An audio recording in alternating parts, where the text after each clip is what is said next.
masalah nasab.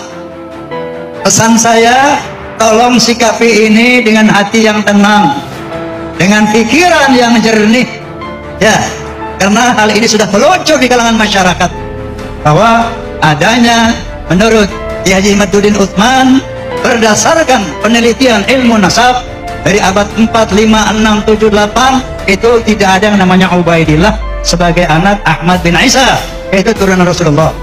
Secara filologi, ilmu sejarah kemanusiaan, tidak ada bahwa orang Yaman itu adalah orang Arab, bukan orang Arab. Secara genetika terbukti bahwa kaum Ba'alawi genetikanya haplogrupnya G. Nah, ini dari 3 sains pengetahuan ini jelaslah bahwa sampai saat ini terkonfirmasi dari 3 ilmu ini bahwa kaum Ba'alawi bukan turunan Rasulullah sallallahu alaihi wasallam. Jangan macam-macam sama Rhoma Irama.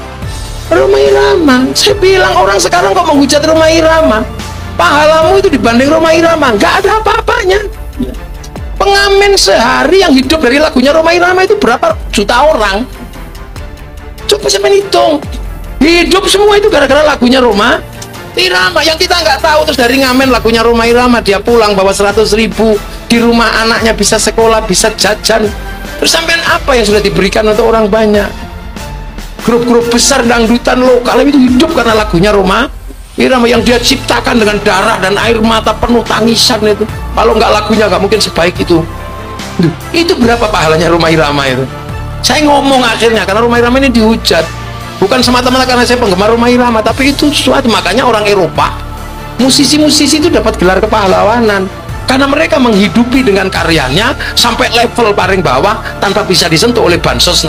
Kalau Anda berada di negara Indonesia, hidup di tanah Indonesia, makan di tanah Indonesia, minum di tanah Indonesia, hidup di tanah Indonesia, Anda harus patuh dengan apa yang ada di Indonesia. Hormati Indonesia, bukan kami menghormati Anda. Anda harus menghormati Indonesia.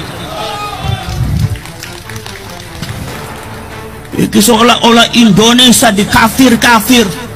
Nek Tarim Hadramaut sampai di framingnya, salah satu kehebatan Tarim adalah di sana tidak ada sesuatu dia ambil dari perkara yang haram.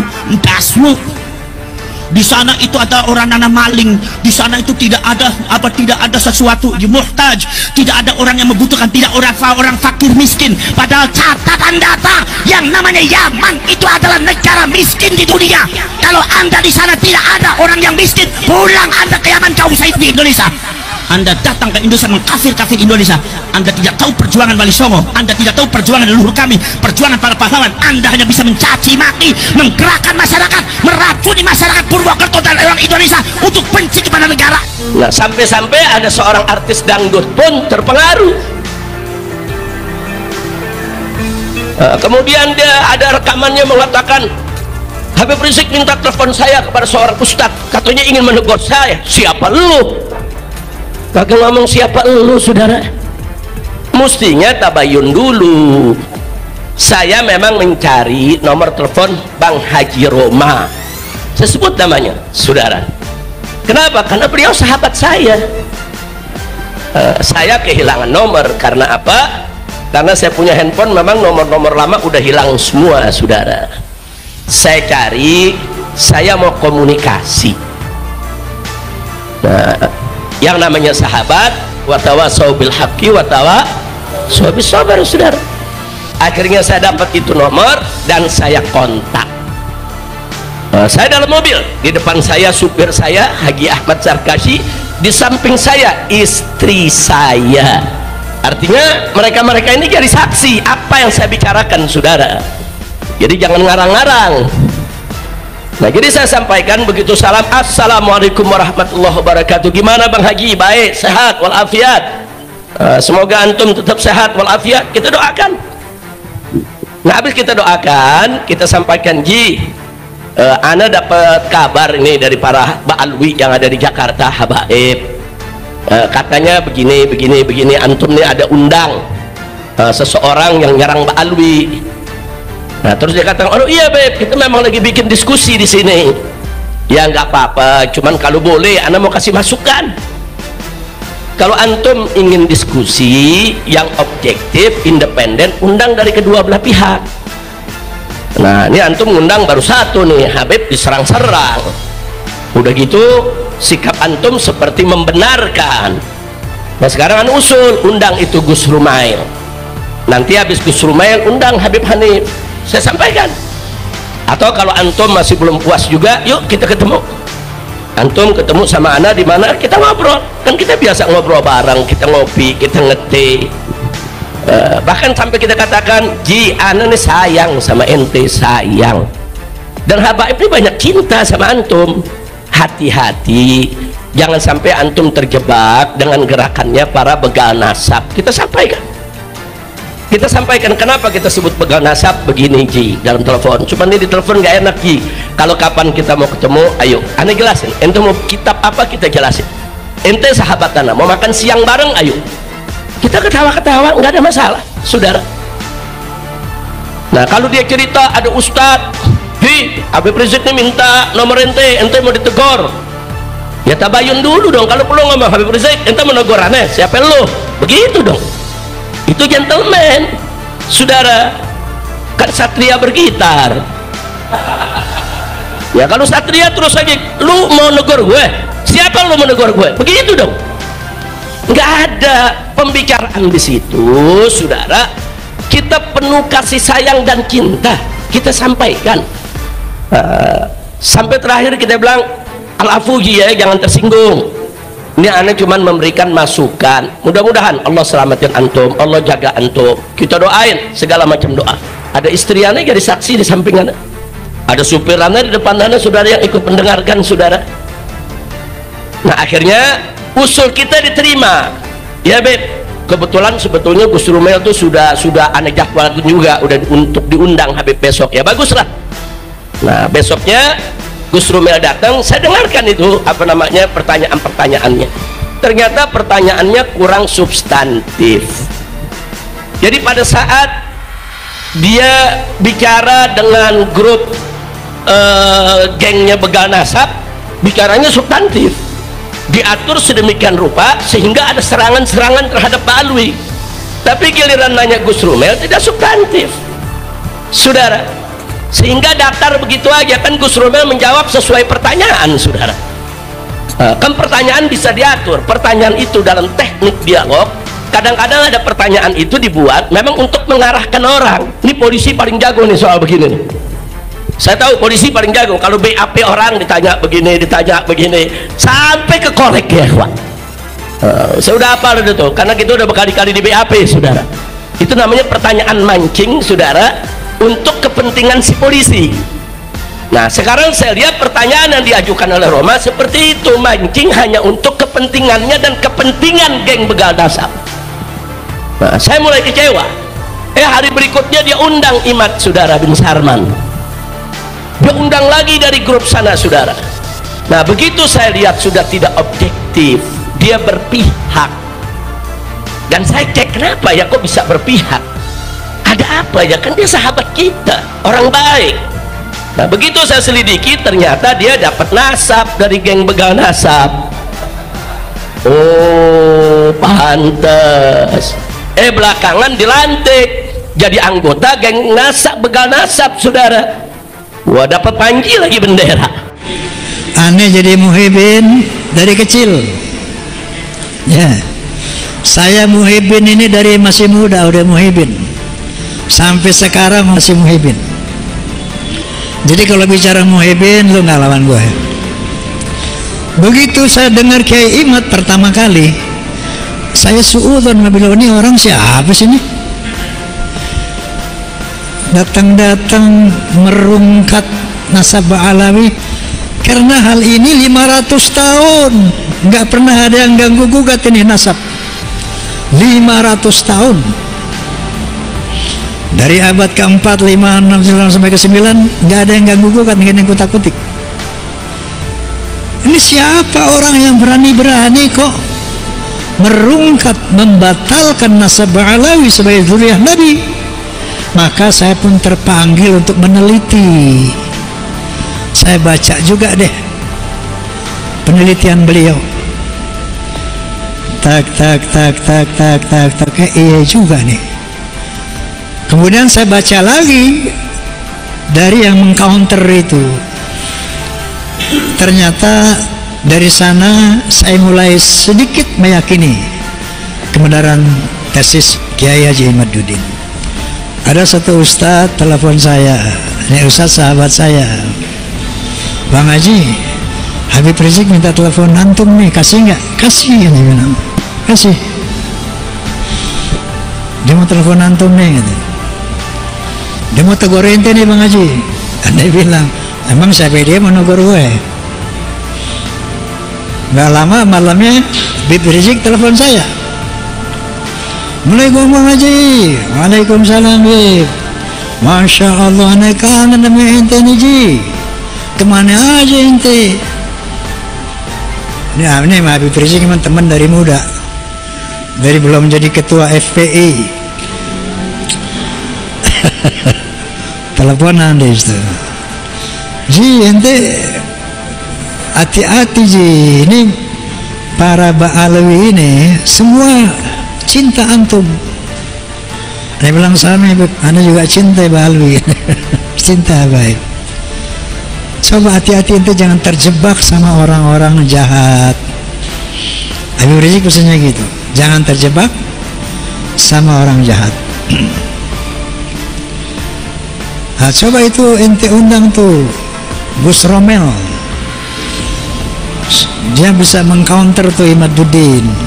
Sebelum ente minta Bib, ane udah jadalkan tuh Gus Romel, besok dia podcast sama ane. Nah kemudian insya Allah besok, Jumat besok, saya undang turunan Wali Songo Gus Abbas dari Cirebon, Buntet. Dan insya Allah saya akan undang Habib Rizik Syihab. Akan saya undang juga yang namanya Habib Lutfi Pekalongan. Untuk apa? Untuk berdiskusi melihat yang mana yang benar, yang mana yang salah. Karena ini sudah masalah umat, masalah bangsa. Jadi ketika ada masalah-masalah di kalangan umat Islam, di kalangan bangsa Indonesia ini, kenapa saya katakan penting? Karena ada indikasi-indikasi kaum Ba'alawi ini mau menghegemoni, mau menjajah Republik Indonesia. Contohnya dengan membuat kuburan-kuburan palsu. Banyak sekali kuburan-kuburan palsu dengan nama Habib ini, Habib itu, Habib ini, Habib itu, hampir di seluruh Indonesia, dan sebagian besar sudah dibongkar oleh umat Islam. Dan pemalsuan nama daripada para wali, pemalsuan nama yang sangat viral, yaitu Sumudiningrat yang diklaim sebagai Hasan bin Toha bin Yahya. Ini diteliti oleh para ahli sejarah. Ternyata ini adalah pemalsuan nama-nama, pemalsuan makam-makam. Kemudian ada klaim-klaim bahwa pahlawan nasional di Ponorogo adalah Ba'alawi, Imam Bonjol Ba'alawi, Tengku Umar, Tengku Cicitiro, semuanya Ba'alawi. Maka saya undanglah ahli sejarah Profesor Anhar Gonggong yang menyatakan dengan satu kalimat, bohong. Sampai ada klaim bahwa Indonesia ini milik Tarim. Buktinya lihat tuh, banyak kuburan wali-wali dari Tarim. Inilah kepentingan membuat kuburan-kuburan palsu. Indonesia milik Tarim. Inna lillahi wa inna ilaihi raji'un. Jadi tidak sederhana ini persoalan. Ternyata ini Indonesia ini milik Tarim. Buktinya lihat tuh, banyak kuburan wali-wali dari Tarim. Inilah kepentingan membuat kuburan-kuburan palsu. Indonesia semuanya Ba'alawi. Maka saya undanglah ahli sejarah Profesor Anhar Gonggong yang menyatakan dengan satu kalimat, bohong. Sampai ada klaim bahwa Indonesia ini milik Tarim. Buktinya lihat tuh, banyak kuburan wali-wali dari Tarim. Inilah kepentingan membuat kuburan-kuburan palsu. Indonesia milik Tarim. Inna lillahi wa inna ilaihi raji'un. Jadi tidak sederhana ini persoalan. Ternyata ini persoalan berat, besar. Ada rencana jahat untuk menguasai Indonesia. Jadi alhamdulillah proses hukum dari PBNU juga sudah berjalan. Maksud saya pengkritisian bahwa mereka bukan hanya memalsukan kuburan-kuburan, bukan hanya memalsukan sejarah Indonesia, bahkan sejarah NU juga dipalsukan. Dan alhamdulillah ketua PBNU telah memerintahkan kepada jajaran NU untuk mencabut buku karangan Lutfi bin Yahya, artinya produk beliau, untuk ditarik dari semua jajaran perguruan Nahdlatul Ulama. Nah, artinya sudah mulai tercium adanya pemerkosaan, pembelokan sejarah PBNU itu sendiri. Nah, saya katakan tadi ini bukan soal kecil, soal besar. Makanya mengatasinya pun harus hati-hati. Jangan terprovokasi sehingga yang berantem di masing-masing pribumi. Ya, lawan perang ini, hati-hati. Ntar kita berantem dia pada ngumpet. Betul. Yang berkelahi pada ini lolo nih. Dia di mana nanti? Dia nonton. Makanya hati-hati, jangan terprovokasi. Menurut Profesor Menahem Ali, ini orang Yaman ini asalnya tuh dari Kaukasus, bukan dari Arab. Ya. Kemudian secara genetika gampang kan? Anda bilang di podcast, Beb, ente udah ngomong dulu, Beb, bahwa ketika antum melihat rambut Rasulullah SAW, ente bilang dulu sebelum ada kasus ini, ini nih ada rambut Nabi nih. Siapa yang ngaku-ngaku turunan Nabi, ayo tes DNA. Yang ngomong Habib Rizik sendiri itu. Ayo, siapa yang ngaku-ngaku tes DNA. Ntar kelihatan nih yang benar yang salah. DNA Nabi kemana, lu kemana katanya. Dia sendiri yang ngomong. Tapi sekarang apa yang mereka bilang? Tes DNA haram.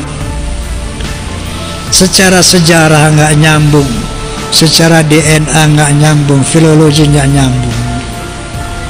Masya Allah para habaib.